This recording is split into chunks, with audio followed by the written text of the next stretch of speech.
Welcome to Being Revealed with Stephanie and Alex. I'm Stephanie Cunningham. I'm Alex Holtzapfel.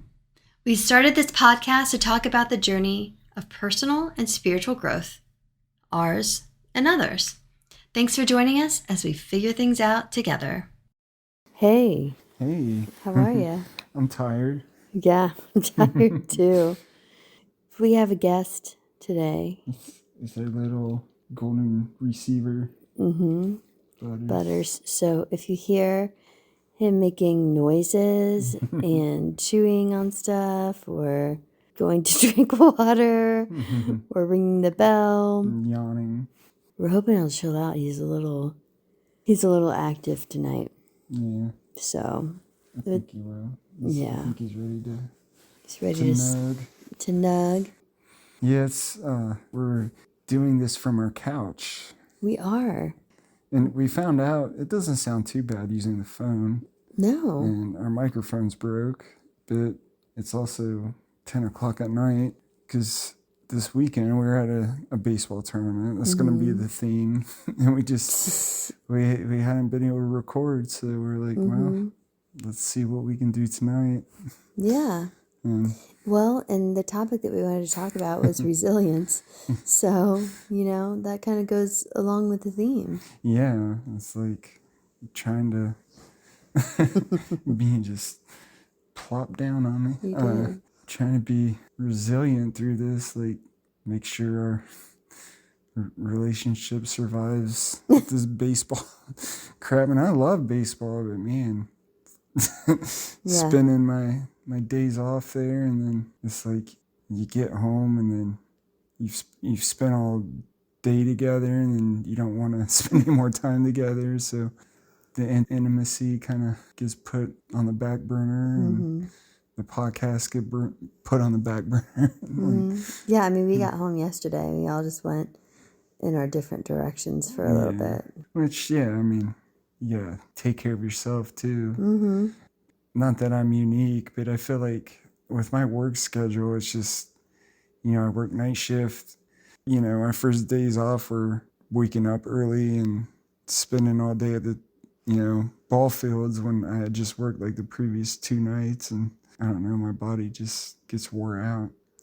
Yeah. How are you feeling about that? I mean, it's not that bad. I'm just always tired. And I don't know if it's a night shift thing or if it's just me in general. The only way I'd ever be able to find out is if I work first shift, like switch to first shift. Some people say you don't realize how tired you are working night shift till you go to first shift. Really? But I don't think I could do that. I don't want to go to first shift. Well, you're a night owl anyway. Yeah. So this is how we're sitting right now. We have the big sectional in the family room, and I'm sitting in the corner, and you're leaning up against me. Your legs are out, like you're just totally chilled, relaxed, petting Butters. He was leaning on me. Yeah, he was laying across my leg, but now he's just up against me. He, resilience. I was going to say he's been pretty resilient the past few days. Like we boarded him for the first time. And the way the tournament worked out the second day, we had to be down there late, like at 2 p.m. That was when the game started, rather than 8 in the morning or whatever. So we picked him up. We were going to board him that day, but we picked him up and brought him home. And Kyle's friend who lives in the neighborhood, we, set it up to where she would take him out. But he was boarded all day and overnight, and then he was at home about 8 hours. And there were no accidents, and that's pretty good for a year-old puppy. Yeah. So I don't know if that, for some reason, that makes me think resilience, but I know it's more an emotional thing.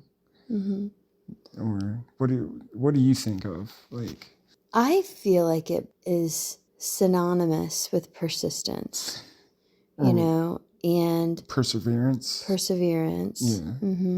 We were just kind of looking at some different things, and It's Taurus season. That's our What? season. That's our season.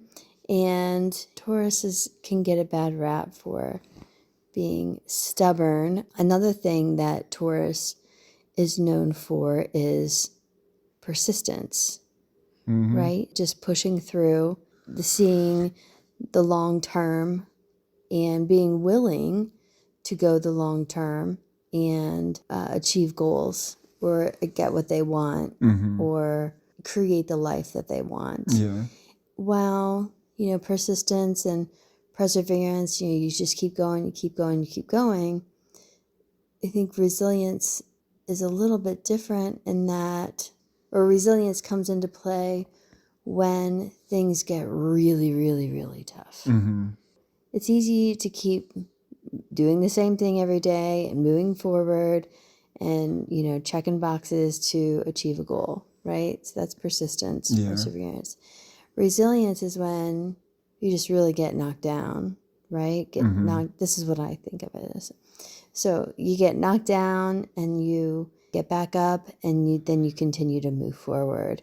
You learn, you heal, you grow, and you keep moving forward. Or emotional resilience, knowing that this is something that's going to pass and that it's going to be okay.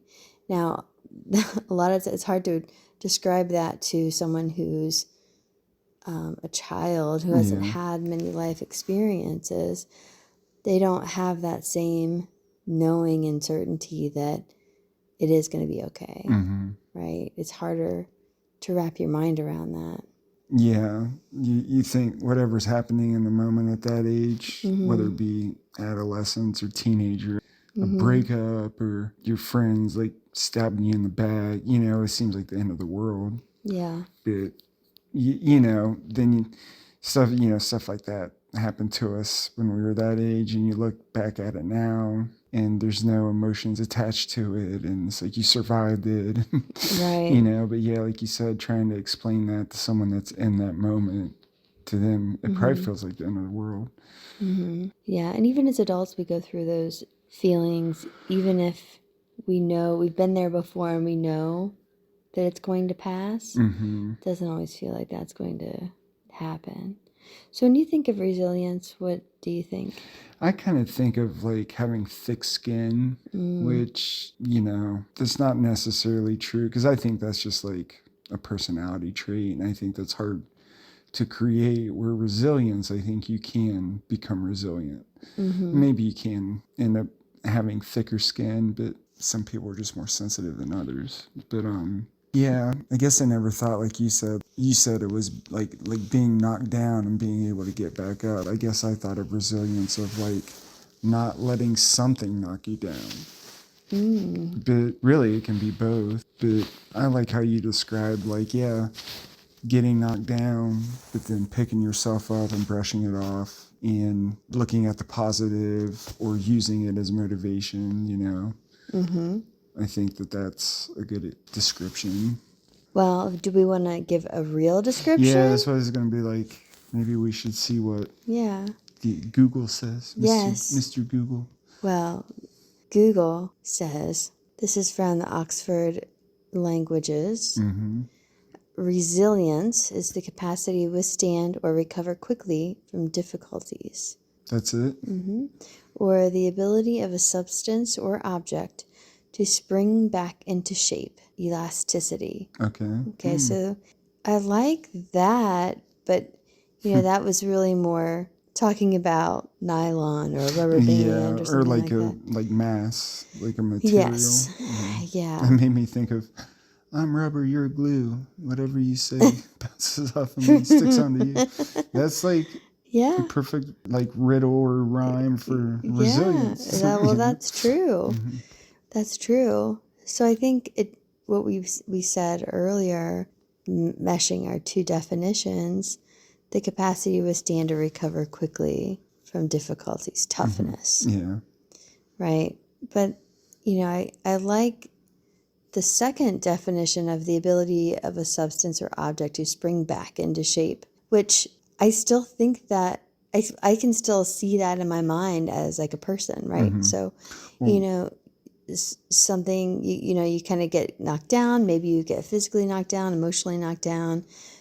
You recover, you heal, you grow, you come back to your original form. form. Yeah. Well, you bend, you don't break. Mm-hmm. You know, bend, don't break. I don't know if that was in a movie or something. I don't know, but yeah, like don't let something break you. Be like water. Yeah, it's funny because I don't know why, but the picture that comes in mind when I think of resilience or being resilient is like it's almost like armor. Like I think of like shiny armor.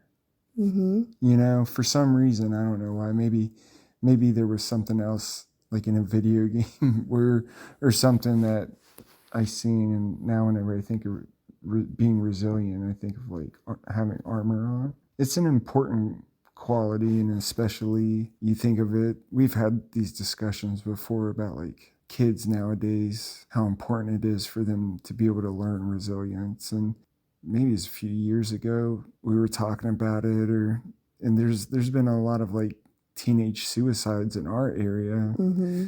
You know, for a while there was happening a lot, but Yeah. it's just I don't know if I'd say that, is there a lack of resilience with our youth, or is it just is our youth becoming programmed to like find the easiest, not the easiest way out, but finding the easiest way to deal with their pain? Like, you know what I mean? Yeah, I do. And I don't want this to sound like, oh, the younger generation. Yeah, Because no. that's not what I mean. Our society is set up just a little bit differently than it was Yeah, in it's a previous it's generations. an instant gratification society. But go Yeah. ahead. Yeah, and that's not how things were built. I mean, we were gradually moving up to this point, you know, so every generation had it a little bit easier, you know, in some respects. But I think that it's so much easier to check out right now with like devices that you have on hand, and a lot of kids have those devices in their hand, Yeah. or you know, we can be helicopter parents and save them from tough situations, whereas before we had to navigate some tougher situations because we couldn't call someone and get out of it, get out of the situation. I don't know. I think this generation deals with a lot more things than we had to deal with Yeah. too, in some respects. I mean, it's just a little bit different. Every generation is a little bit different as far as what they have to navigate. So I don't know. I mean, I think we all have different challenges, different generations, and it gives us an opportunity to try to be resilient in different ways. So Like you said, it's interesting because we were almost, I mean, we didn't really deal with our emotions either. We were probably taught, or our parents were taught, you just don't talk about it. What happens behind closed doors stays behind closed. So you felt it, but you probably just like it was always on your mind, or you stuffed it and it manifested in other ways. You know, I probably turned to drugs and alcohol because of stuff like that. Maybe not. But I feel like there's so much for, like you said, like today, there's so much stuff to reach out for to try to like fill that void. And it's not just like illegal stuff. It's like you think about social media and that one show we watched, like the notifications, or it's almost like the alarms going off at a casino, you know. And so like social media has that effect too. It's like you hear a ding, a ding, a ding. Oh, I got an alert, and you get excited. So then you're always feeling like this gratification, but it's like everything that I feel like a lot of people, and even our age, can get caught up in like, if you don't hear those dings going off, or if there's nothing there that's like giving you that like that quick excitement, then you kind of feel empty. right. You know. But as far as like the resilience part of it, maybe the youth is so used to just like feeling excitement and feeling like gratification all the time, that when something does make them feel like a really strong negative emotion, they just don't know how to deal with it. But I don't know, you know, that's just like I haven't been in many experiences with kids today to really know if that's the case. But resilience is important to learn how to deal with the negative emotions. But it's so hard because you can sit there and talk to your kid or even a young adult or anyone and try to give the answers and say, well, at least it wasn't this. But for someone to be able to take that information and actually like accept it and work with it, it's so hard. Mm-hmm. When I think of resilience too, I think of actually letting the emotion in rather than, because you mentioned armor, and I understand why you say that, right? Yeah. And I also see it as allowing that emotion to come in, to feel it and learn from it and move forward anyway. Yeah. So yes, I'm scared in this situation. I don't know how it's going to end up, and I want a specific outcome. So I'm going to try for that outcome anyway. And that outcome can be getting through the day optimistically. We're just getting through the day. It can be finishing a project. It can be taking a risk. It can really be anything. But when I think of resilience, I think of experiencing the emotion, that negative emotion, that block, if you will, that resistance, integrating it and moving forward. Yeah, and that does make sense, because the armor is kind of like we were taught. It's like you don't feel that emotion, right. Which isn't, you're not going to learn anything from it, because you do, you think about a scar or no pain, no gain, which can be, I mean, there's truth to that too. Like you learn, like sometimes you have to sit back and feel the pain. Yeah. And that's something that one lady in AA used to say all the time. Like someone would come in and they'd be like all upset about something and bring it up that was her response a lot. Like sometimes you just need to sit back and feel the pain. But then the other side of it is grow from it. Yep. It's not just about feeling it, but it's about, like you said, like, okay, this sucks. I need to feel it. And then you pick up and it's like, what can I learn from this? Or how can this motivate me? Or, but like you said too, it's like, it's not just about major things. Sometimes it's like you wake up and it's like, I don't want to do anything today. And then you kind of force yourself to. That's some little bit of resilience there too. Like, do you agree? Or, yeah, I do agree. And talking about what that woman used to say, sometimes you just have to feel it. I think as a society, we're so afraid to feel things that are negative. Yeah. And we bypass those negative emotions, swallow them down, choke them down, eat them down, drink them down, fight them down, whatever it might be, whatever our quote unquote drug of choice is. We say, nope, we're not doing that. We're not going to feel that. But the thing is, we do need to feel these feelings. These feelings are powerful pieces of information to help us rise above, to help us have that resilience, to help us move forward. In order to get to that place, we have to go through that hardship, and we have to go through that place of negative feeling and negative emotion, and that is uncomfortable. But we're not going to get to the other side unless we do allow that uncomfortableness to be experienced. Yeah. It's just like nature. You have to have the dark, gloomy days with rain in order to grow. If everything was just sun, nothing would survive. So it's kind of the same with going through life. I mean, you do need those rainy, dreary days. I mean, depending, you still got to be able to work through it. Like, if you're sitting around in a deep depression for like weeks, that's different. But right. And it's okay, a loved one dies or you lose a job or a breakup, and it's okay to say, like, this really effing sucks. Yeah. And it hurts. It's okay to say it hurts. It's okay but then you have to turn around, find some kind of positive in it. Yeah, invite the light back in. Yeah, it's funny. You're it makes me think of a South Park episode where Stan's girlfriend breaks up with him and he's like so emotionally heartbroken, and he ends up becoming one of the goth kids, and he's all like melancholy. And then Butters like thought he had a girlfriend and really she wasn't, and she told him that. So Butters is sitting there on like the sidewalk crying, and Stan comes up with his goth clique and was like, you know, I don't know if he's like, you should join us, you know, and he's like, well, I'd rather, you know, and he told him, he said the pain like makes me appreciate the good times. You know, it's like, yeah, this sucks and I'm hurting, but feeling this pain makes me even more grateful for the days where I feel really good. And he said, plus I'd rather be a whiny crybaby than a wimpy goth kid. And that's paraphrase. He actually used other words. But yeah, I mean, really, if you think about it, like, this too shall pass. And unless there's something very like clinical going on, you know, that the pain's going to pass. And then when you're in that pain, then you just make you more grateful for the good times and when you feel good and what you have. So that's one way to look at it. Yeah, I think that, you know, those harder times, those periods where we struggle are always periods of growth, or have the opportunity to be periods of growth.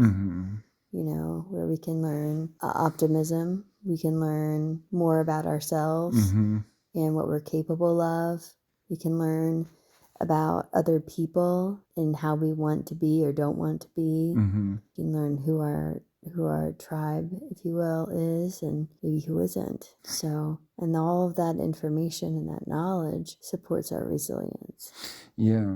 As does managing your energy. You really find out a lot about yourself. And I guess, I don't know if I've heard it come up as much as I used to, but it's all like soul searching. Like, I'm soul searching right now, or I'm trying to find myself. And you read a quote earlier. It's like, meditation and that stuff is great, but you really don't figure that stuff out until you face adversity. It's like all that stuff is kind of preparing you. Right. But you really don't like get down deep until you learn how to work through stuff and through interactions with others. So. Yeah, you're really not making that change. You know, you're not allowing yourself to really make that change until you take action on it. You know, or I should say, until you incorporate those principles that you are interested in or are focusing on. Or building, yeah. Yeah. So, because when you're in those moments and you say, okay, I'm going to surrender instead of fight, for example, depending on what it is, or fight instead of surrender, changing the pattern. It's those times where you're really making the change of self. And I'm sure each situation is different, but I think the more resilient you become, or I would think the easier it is to deal with those things that come up. But you probably still need to allow yourself to go through it, but it's going to be quicker turnover, you know. It's funny. It's all about connecting with yourself and figuring out yourself. But man, it's crazy how you really don't get to know yourself. Not until my late 30s did I really start to, even like the things that I really enjoy and the things that you look at our society, we're being entertained by like 18, 19-year-olds. If you look at sports and music, and those are the people that are like keeping us entertained, you know, and you're expected, at least not so much anymore, but hell, after you graduate high school, you're expected to start a family and get a job, and you don't really even know who you are yet, you know. It's like, no wonder why so many divorces like happen, because people change and they don't really know what they want out of life. Not everybody can sit around and wait till they're 40 to start a life or start building a family. But it's like, man, a lot of times you really don't discover what you want out of life until you're like middle age. So it's just crazy how it works out like that. But the resilience is definitely one of those spiritual principles or characteristics that is just so beneficial in so many different ways, and on top of that can really help you connect with yourself and your spirit. For sure. Well, do you have anything else? No. All right. Well, thanks for listening. Thanks for being resilient and pushing through this episode. Yeah. with us. Thanks for being resilient and listening to the podcast. All right. Have a good day. See you later.